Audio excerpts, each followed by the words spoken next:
আগের ভিডিওতে তোমাদের দেখিয়েছি আমরা দিদির ননদের স্বাদে গেছিলাম। তো এই ভিডিওতে দেখাবো যে আমরা দিদির ননদের স্বাদে কী খেলাম। তো এই যে বসে গেছে হচ্ছে খেতে। দেখো পুচুকে কোলে নিয়ে বসেছে আর দিদিকে আশীর্বাদ করছে বলে পুচুও বলছে আমাকেও আশীর্বাদ করো, আমাকেও আশীর্বাদ করো। 12টার সময় ব্রেকফাস্ট করেছি, সেরকম আর খিদে ছিল না, তাও খেতে বসে পড়লাম। খেলাম হচ্ছে ভাত, ডাল, আলু ভাজা, পটল আলু চিংড়ি, পুঁই শাক দিয়ে মাছের মাথা আর মাছ, চাটনি, পাঁপড়, রসগোল্লা, যেটার আর ভিডিও করা হয়নি। পুঁই শাকটাও আমি নিইনি, তো সেটারও ভিডিও করা হয়নি।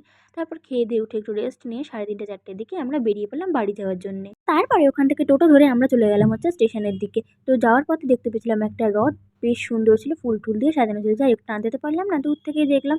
চলে আসলাম হচ্ছে স্টেশনে এসে দেখো জাস্ট আকাশটা একবার দেখো, আমার তো হেভি লাগছিল।